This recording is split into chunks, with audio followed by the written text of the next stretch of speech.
دنیا کے اندر بہت سے لوگ پائے جاتے ہیں اور ان لوگوں کے اندر سب سے زیادہ اہمیت جو ہوتی ہے وہ ایک استاد کی ہوتی ہے۔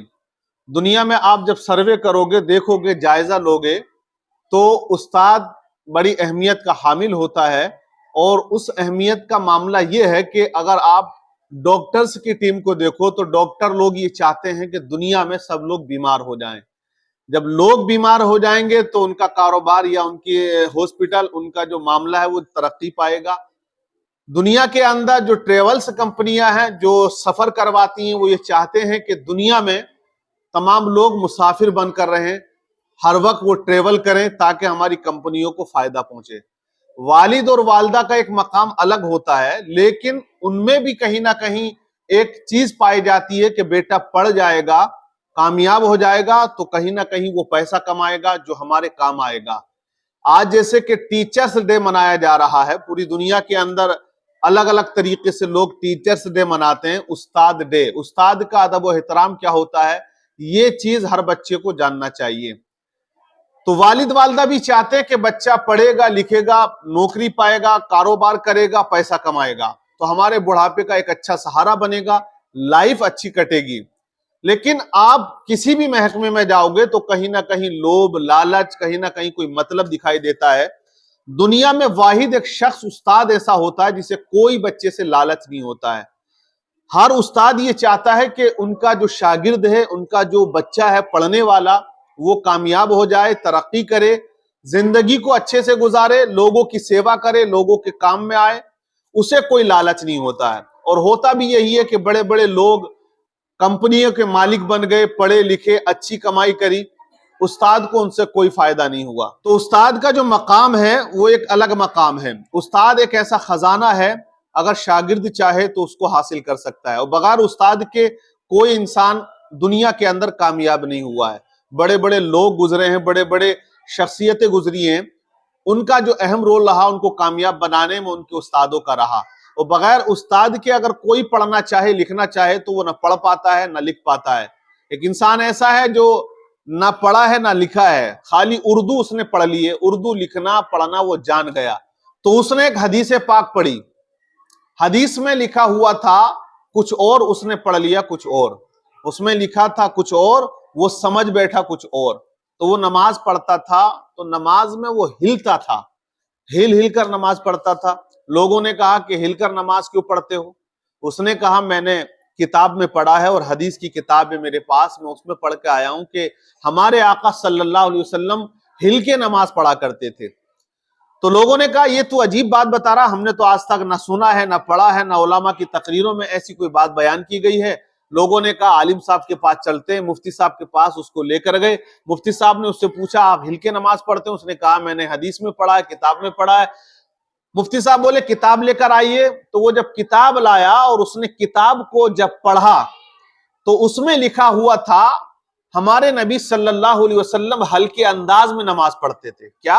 ہلکے انداز میں، ٹہر ٹہر کر۔ اور نماز پڑھنے کا حکم بھی یہی ہے کہ جلدی جلدی نہ پڑھیں، جیسے کہ آج بہت سے لوگ ایسے ہیں کہ اٹھک بیٹھک کرتے ہیں، جا کر آپ پوری ثنا یا الحمد نہیں پڑھ پاتے، وہ پوری نماز پڑھ کے نکل جاتے ہیں، ایسے لوگ بھی ہیں۔ تو وہ جملہ تھا کہ حضور صلی اللہ علیہ وسلم ہلکے انداز میں آہستہ ٹھہر کر نماز پڑھتے تھے، اور وہ اس کو پڑھ کے آیا حضور ہل کے نماز پڑھتے تھے، وہ ہلتا تھا۔ تو یہاں پتہ چلا کہ استاد کی اہمیت کیا ہوتی ہے۔ جب بچہ غلطی کرتا ہے، استاد بتاتا ہے تو اس کی ایک رہنمائی ہوتی ہے، اور وہ صحیح معنی میں اس کے مطلب کو سمجھتا ہے، اور جو لائن ہوتی ہے اس کے مفاہیم کو سمجھتا ہے۔ تو دنیا کے اندر بہت سے ایسے لوگ گزرے ہیں کہ ان کے استادوں نے جو دعائیں کی ہیں یا انہوں نے استادوں سے جو رہنمائی حاصل کی ہے، اس کا الگ معاملہ رہا ہے۔ اور جو بچے اپنے استاد کا ادب احترام کرتے ہیں، انہیں دنیا میں بھی کامیابی اور آخرت میں بھی ہے۔ دیکھو علم حاصل کرنا یہ بڑی بات ہوتی ہے، لیکن اگر کسی کے اندر ادب نہیں ہے تو وہ علم اسے نفع نہیں دے سکتا ہے۔ کیونکہ ایک مثال دی جاتی ہے کہ دنیا کے اندر آپ کو بتایا جاتا کہ علم جو تھا شیطان کے پاس بھی بہت تھا، لیکن وہ بے ادب نکلا۔ اس نے حضرت آدم علیہ السلام کا ادب نہیں کیا، جس کی بنیاد پر وہ جنت سے باہر آ گیا۔ جنت میں تھا لیکن جنت سے باہر آ گیا۔ اگر وہ ادب کر لیتا تو اس کا علم اسے فائدہ پہنچاتا. تو پتہ یہ چلا کہ آدمی کتنا ہی قابل کیوں نہ ہو جائے، اپنے وقت کا بہت عالم ہو جائے، مفکر ہو جائے، مدبر ہو جائے، مفسر ہو جائے، سب کچھ ہو جائے، اگر استادوں کا ادب اس کے اندر نہیں ہے تو وہ بیکار ہے. استاد کا ادب نہیں ہے یا اس کے اندر ادب ہی نہیں ہے تو اس کا علم اسے نفع نہیں دے رہا ہے. وہ ویسے ہی ہو گیا جیسے کہ کسی چیز پر کتابیں رکھ دی گئیں اور وہ کتاب کا بوجھ لے کر چل رہا ہے. آپ نے نام سنا ہوگا اورنگزیب رحمت اللہ علیہ. ایک بادشاہ گزرے ہیں ہندوستان کے جنہوں نے 50 سال سے زیادہ حکومت کی اور ہندوستان کو اکھنڈ بھارت بنایا، ہندوستان کو جوڑ کے رکھا.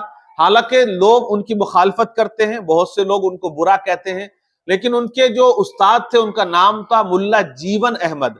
انہوں نے بچپنے میں ان سے تعلیم حاصل کی تھی. لیکن اورنگزیب رحمت اللہ علیہ اپنے استاد کا بڑا ادب و احترام کرتے تھے.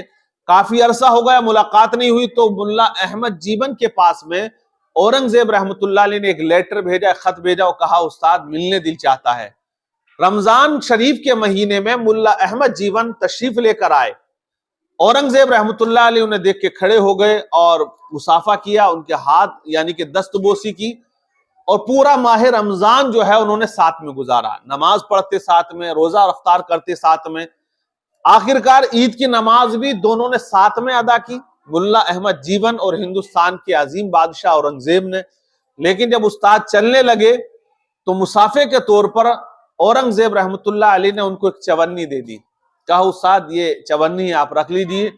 ملا احمد جیون جو ان کے استاد تھے وہ چونی لے کر چلے گئے اور اس کے بعد اورنگزیب رحمت اللہ علیہ ملک کی سیاست، ملک کی راجنیتی اور تمام چیزوں میں الجھ کے رہ گئے. 10 سال کا ایک عرصہ گزر گیا. 10 سال کے بعد میں انہیں پھر خیال آیا کہ میں نے استاد سے ملاقات نہیں کی، کافی عرصہ ہو گیا.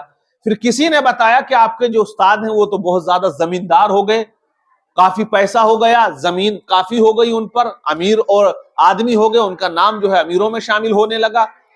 تو اورنگزیب رحمت اللہ علیہ نے پھر اپنے استاد کی بارگاہ میں عریضہ پیش کیا، حضور ملاقات کرنا چاہتا ہوں. جب حضرت اورنگزیب کی ملاقات اپنے استاد سے ہوئی تو اب گفتگو کے دوران میں ملا احمد جیون نے اپنی بات بتانا شروع کر دی. کہا کہ آپ نے جو مجھے وہ چونی دی تھی اس چونی سے اتنی برکت مجھے حاصل ہو گئی کہ میں آج لکھپتی بن گیا ہوں، زمیندار بن گیا ہوں. اس چونی سے میں نے کپاس کی کھیتی کی، جسے ہم روئی کہتے ہیں، جو رجائی میں بھری جاتی ہے وہ کپاس ہوتی ہے اور وہ اکثر کھیتوں میں اگائی جاتی ہے.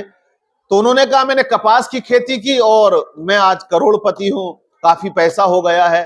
اس چونی میں بڑی برکت نکلی. وہ چونی آخرکار ایسی کیا تھی؟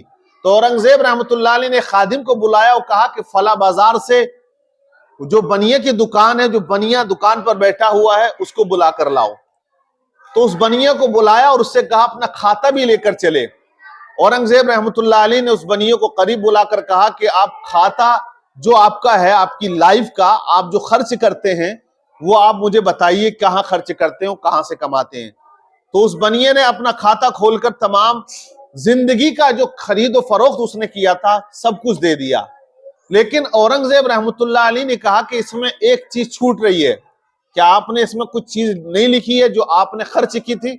تو بنیا کہنے لگا ہاں ایک چیز میں نے اس میں نہیں لکھی ہے. آج سے 15 سال پہلے کی بات ہے کہ بارش ہو رہی تھی اور میرے مکان کی چھت ٹپک رہی تھی اور ہم پریشان حال تھے، کوئی ہمیں مزدور نہیں مل پا رہا تھا کہ اس کام کو کرا سکے. رات کا وقت تھا تو میں نے دیکھا کہ ایک انسان کھڑا ہوا ہے جو برسات میں بھیگ رہا ہے. میں نے اس سے کہا کہ تم مزدوری کرو گے؟ اس نے کہا مزدوری کروں گا. تو میں نے اس سے کہا ہمارے گھر کی چھت ٹپک رہی ہے، آپ یہاں کام کریے، اس پانی کو روکیے. اس مزدور نے ہماری چھت کو ٹھیک کر دیا، 4 سے 5 گھنٹہ کام کیا.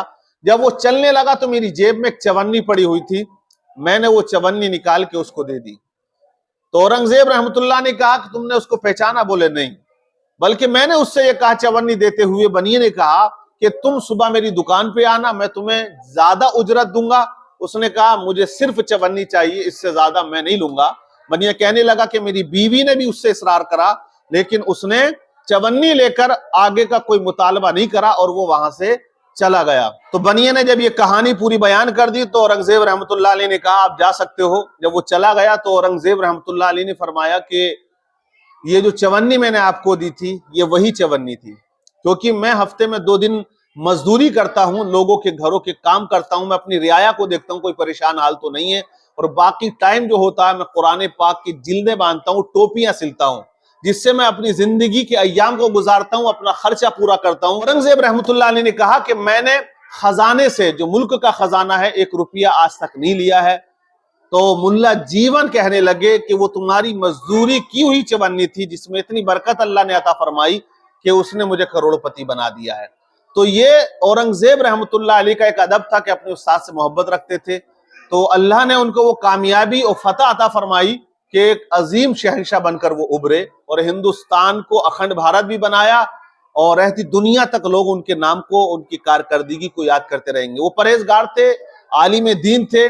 فتاوی عالمگیری ایک کتاب ہے بڑی, اس میں ان کے فتاوی درج ہیں. وہ ایک عالم دین تھے, انہوں نے حکومت کو بھی اسی سسٹم سے چلایا کہ سب کے ساتھ انصاف کیا جائے, کسی کے ساتھ ناانصافی نہ ہو, وہ کسی بھی ریلیجین کا ماننے والا ہو, وہ سب کے ساتھ انصاف کیا کرتے تھے. اور بھی بہت سے ایسے لوگ گزرے ہیں جنہوں نے اپنے استادوں کا ادب و احترام کیا, تو اللہ نے ان کو کامیابی عطا فرمائی.